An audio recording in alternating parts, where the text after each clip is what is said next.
Welcome to Karma Chronicles. Please like the video and subscribe. Let's begin. You think she'll be okay if we don't make a big deal about the frame? That was my mom. I was standing in the hallway, holding my freshly framed MBA diploma in both hands, still wrapped in tissue paper from the campus bookstore. They hadn't seen it yet. I mean, she continued, voice low but not low enough, we need the wall space for Dana's shadow box, with her sash and cords and all. I froze. My name's Rachel. I'm 28. I live in Chicago. I had driven in that morning from the city to my parents' house in Peoria. We were decorating the house for Dana's graduation party. Balloons, streamers, little banners that said, Boss Babe, and Future CEO. I figured it'd be a good time to quietly hang my own diploma next to the family photos, maybe above the piano. I just don't want Rachel to feel like we're ignoring her, Mom added. I waited. That was the part where she'd say something nice. She didn't. Rachel's fine, came the response. Dad's voice now, casual, like he was talking about a neighbor's dog. She's always been resourceful. She doesn't need the spotlight. Dana needs help getting in the door. Rachel's already got those connections. Before we start, how's your day going and where are you joining from? I walked into the room, still holding the diploma. Connections? I asked. You mean Cheryl? I worked 80-hour weeks for 2 years before she even noticed me. Mom looked startled, but not guilty. Just annoyed to be caught. Sweetie, we're just being practical. Dana's starting from scratch. You've already got traction. The celebration's for her. It's not a competition. No, it's not, I said, my voice sharper than I wanted. But I earned this. I lifted the frame. I wasn't on a yacht in Cancun over spring break. I was running spreadsheets in a conference room with 2 hours of sleep and no AC. Dad walked in then, brushing crumbs off his shirt. Hey, no need to compare. We're proud of both of you. You've always made your own way. That's a strength? There it was, the coded compliment that really meant we didn't have to help you, so we didn't. I didn't argue. I set the frame down on the kitchen island, grabbed my laptop bag, and mumbled something about getting back to work. Don't be dramatic, Mom called as I walked out the door. I didn't answer. I was halfway to the car when my phone buzzed. Text from Cheryl Rosen. Call me when you're free. Big news, really big. I stared at it for a second, then got in the car and slammed the door shut. I didn't call Cheryl right away. I drove around Peoria for a while, just letting the air blast through the windows.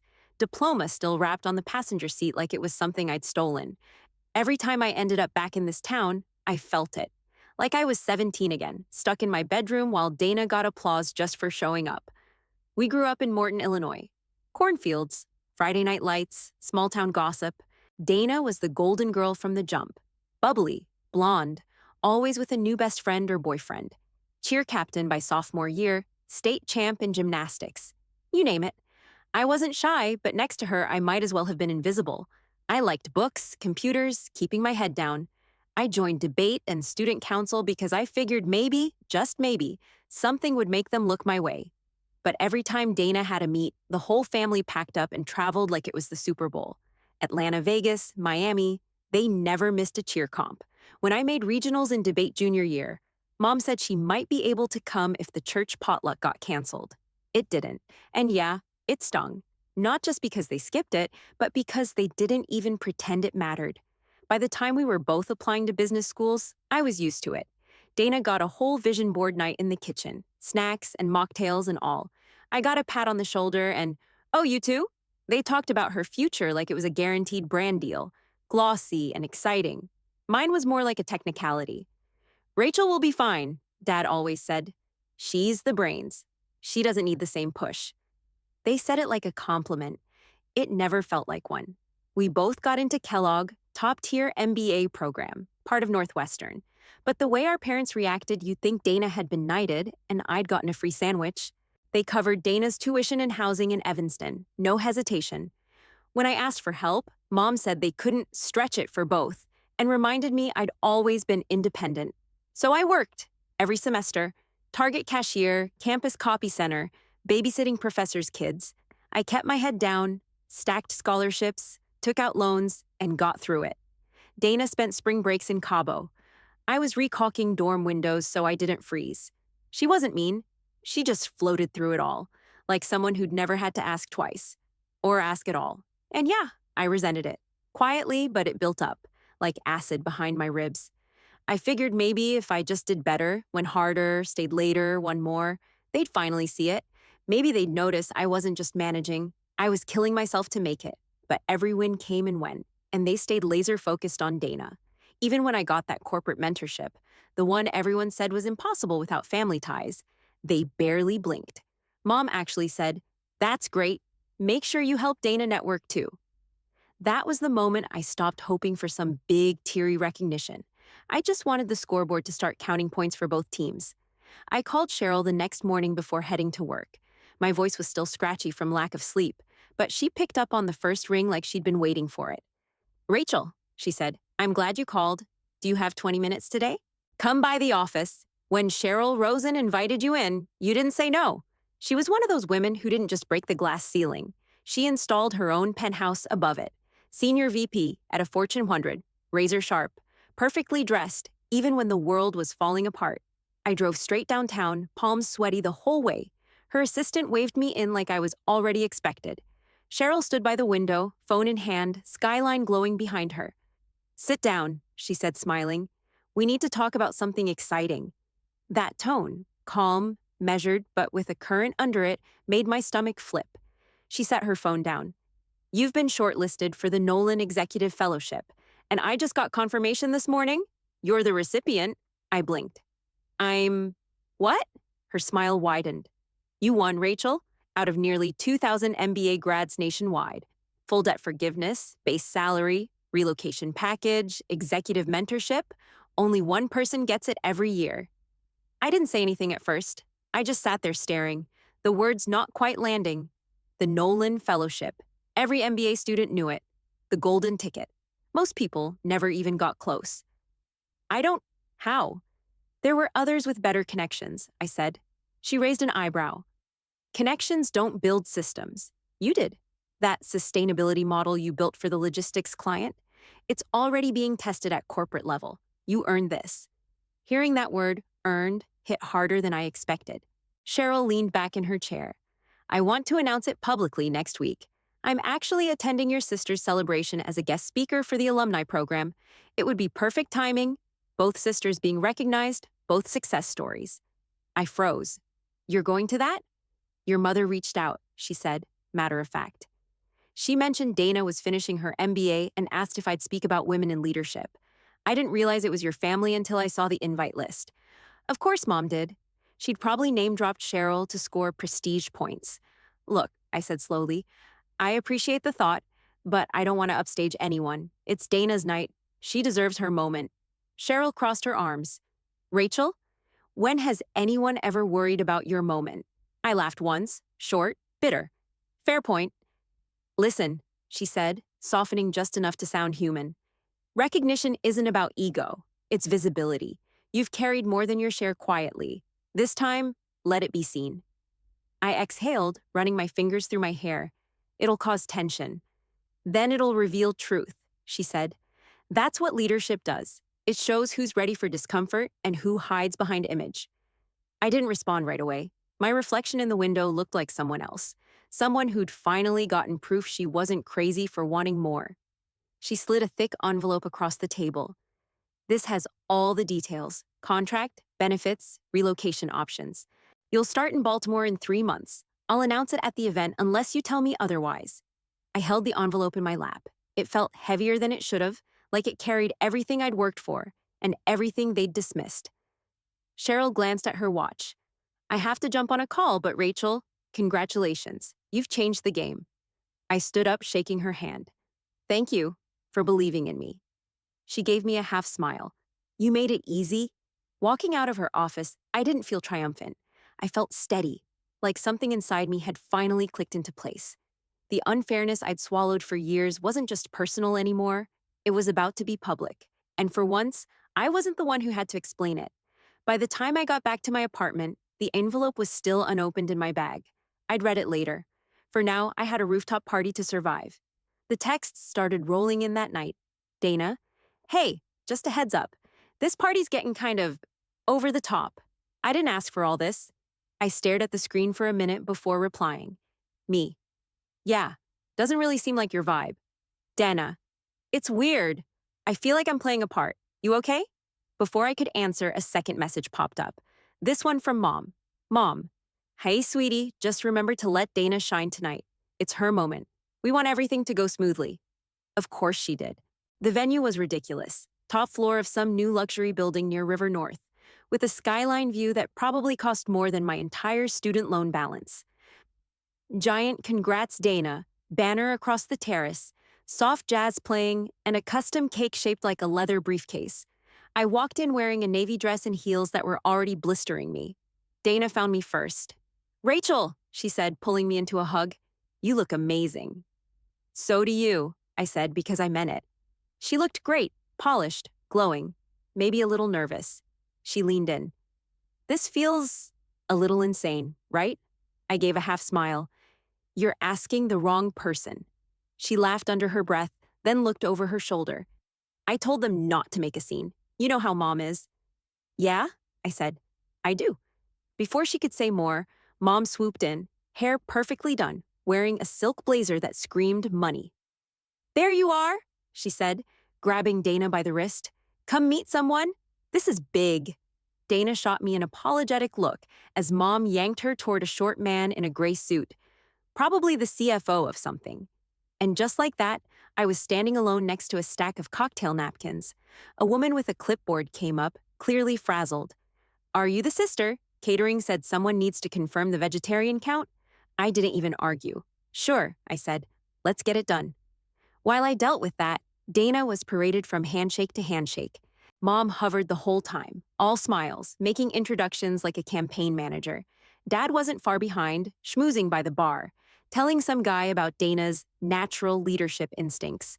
Not once did they mention mine. Not once did they acknowledge I even existed unless something needed fixing. The entire event was curated to showcase Dana like a startup on launch day. From the matching party favors to the slideshow looping on a big screen. All cheer wins, campus awards, filtered photos of her doing boss things in a coffee shop.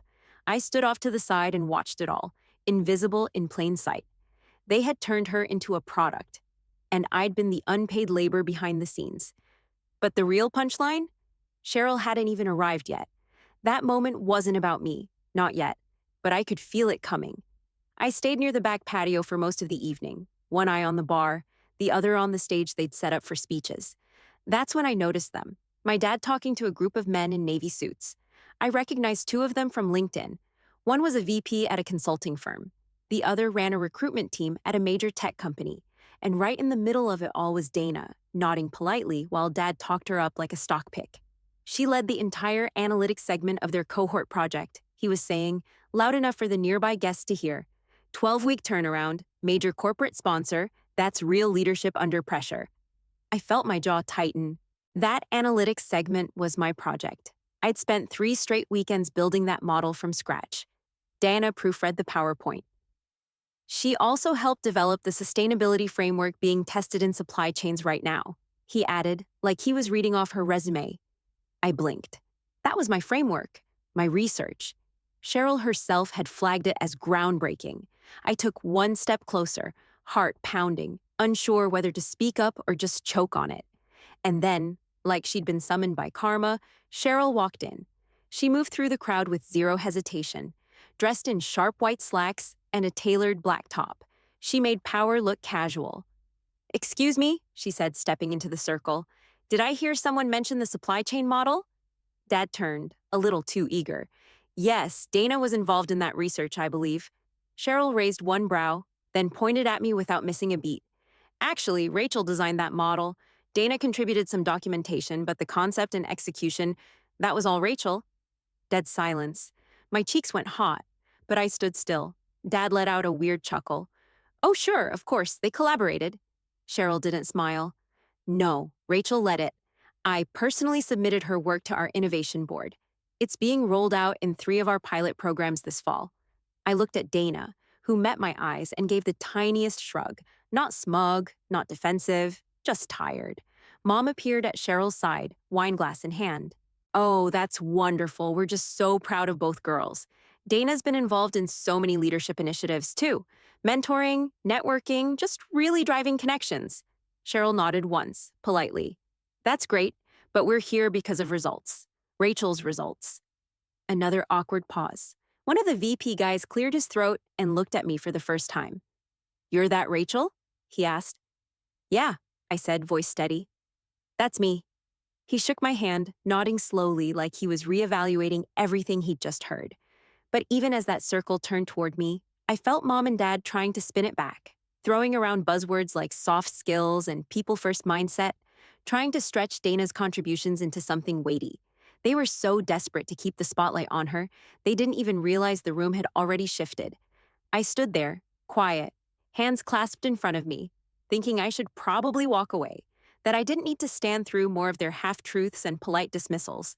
But Cheryl gave me a glance. Nothing big, just a small nod, like, hang tight. And in that second, I knew. The moment they'd spent years trying to prevent, the moment I kept telling myself would never come, was about to land right in the middle of their perfectly staged party. I didn't need to fight anymore. All I had to do was let the truth speak for itself. Dinner started right after Cheryl's quiet nod, but it felt like I was sitting through the slow climb of a roller coaster, that heavy, silent crawl before the drop. The tables were long and rectangular, candles flickering in gold holders. Dana sat at the head next to the CFO guy and a VP from her internship program. Cheryl was nearby. Me? I was planted at the far end, next to the event planner and someone's bored cousin. The edge of the party, plates of seared chicken and asparagus came out. Glasses clinked, chatter buzzed around me, but I barely heard any of it. I kept watching Dana, her smile tight, her fingers fidgeting with her bracelet. Then Dad stood up, tapping a fork against his glass. "Excuse me, everyone," he said, grinning like a politician on election night. "If I could just say a few words." The room quieted down. Dana looked up, surprised. "I just want to say how incredibly proud we are of Dana. Graduating from a top MBA program without any debt, that's a testament to her drive, her work ethic, and her commitment to excellence." My stomach turned.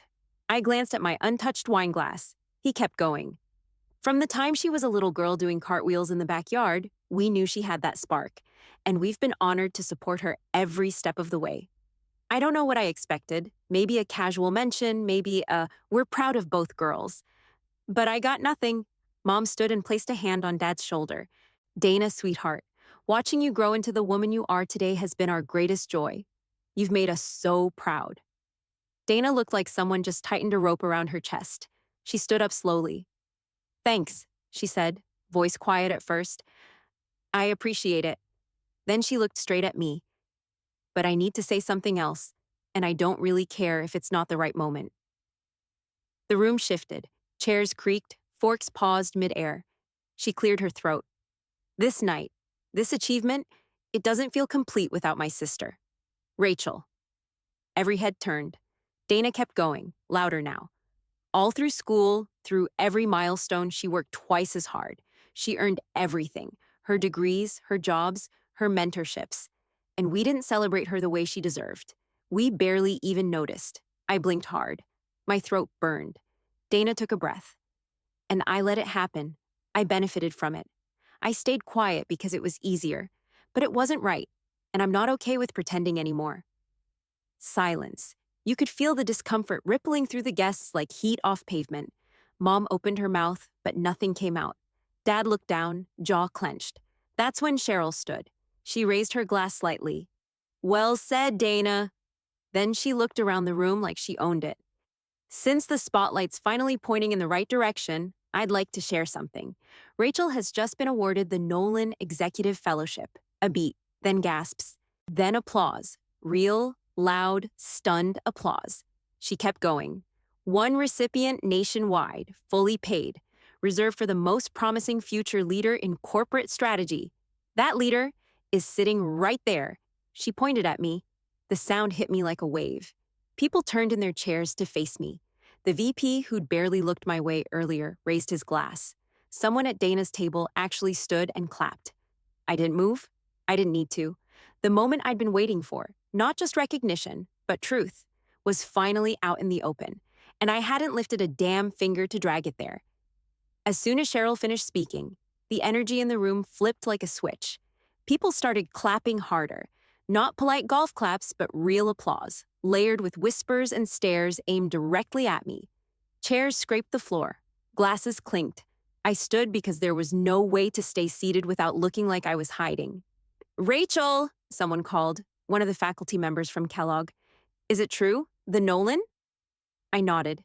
I didn't even have to say a word. Cheryl backed me up instantly. She led one of the top innovation initiatives of the year, she said.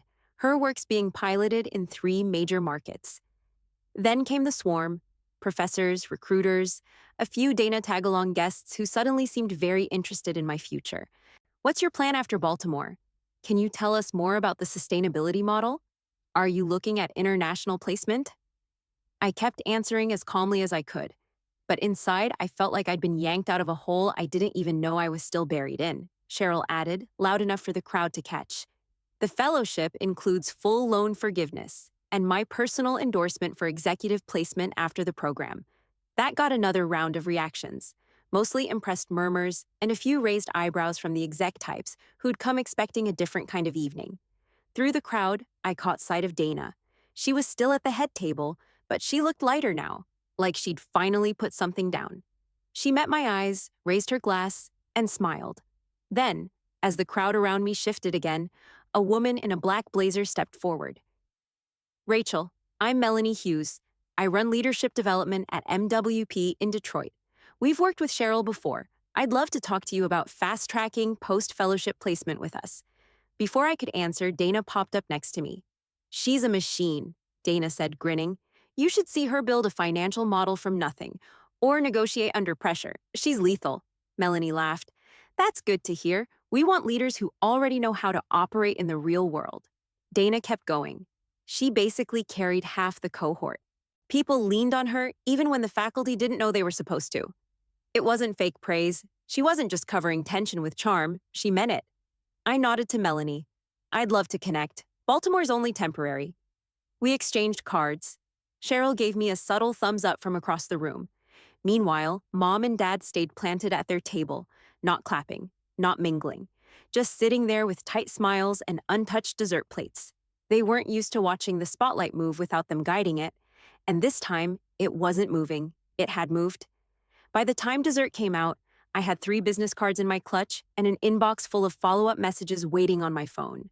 Dana leaned over as I grabbed a water bottle.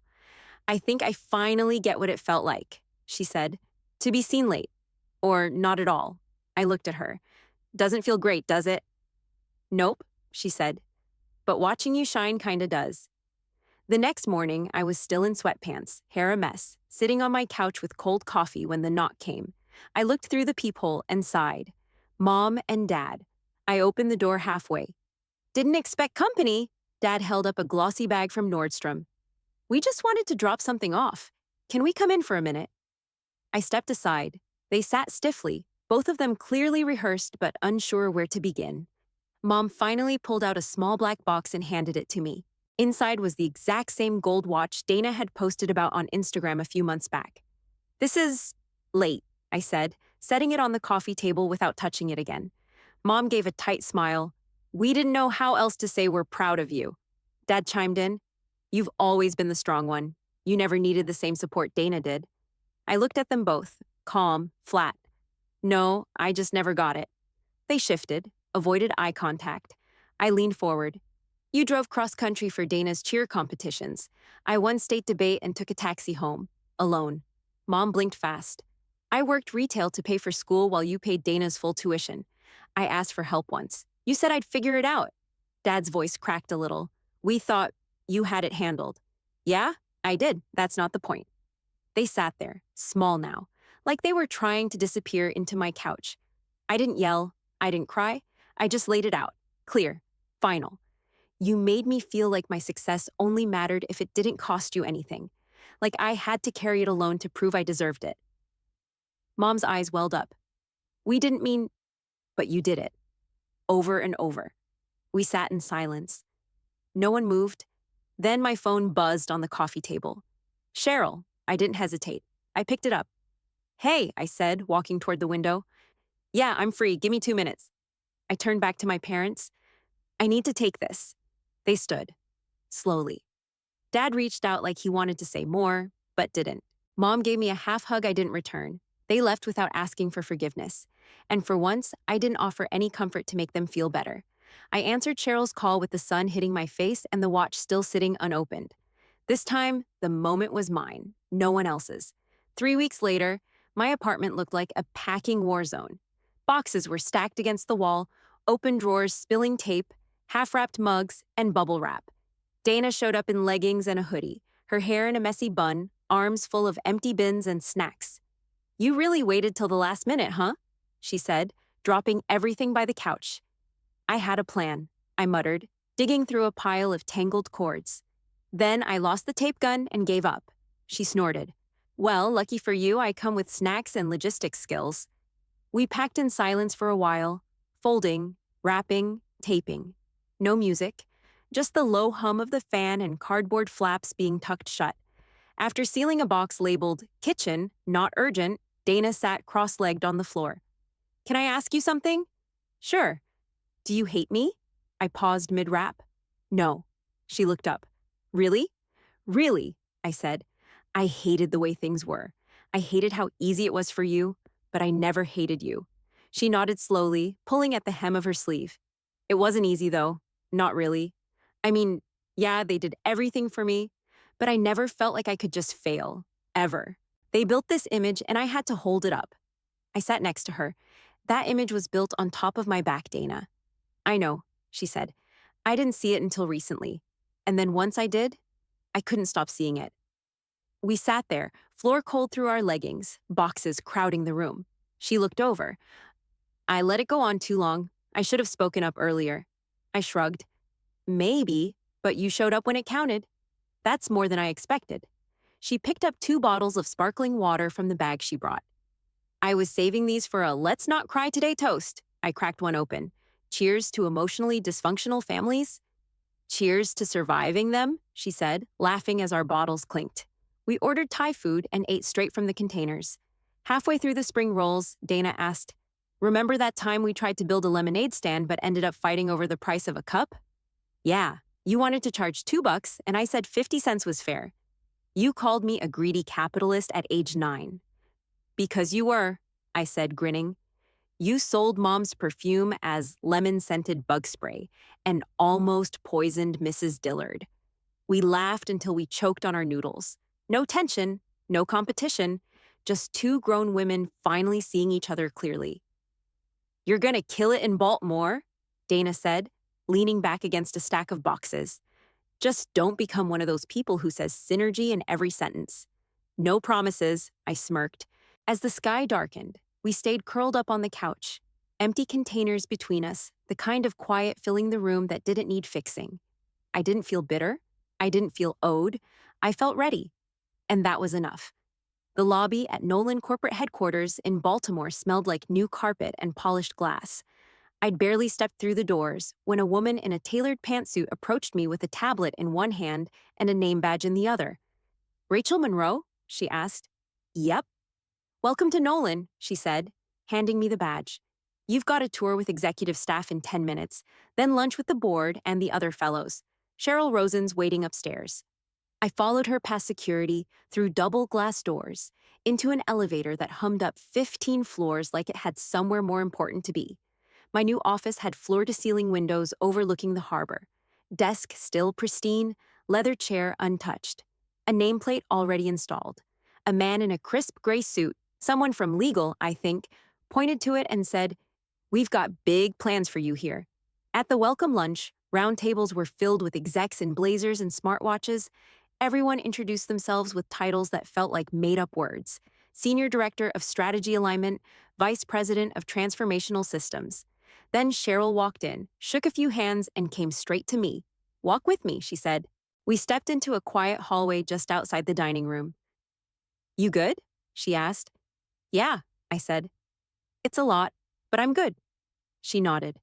"You've got eyes on you now. And not just here. I've already pitched you for 2 upcoming senior track rotations." My chest tightened. "Senior track?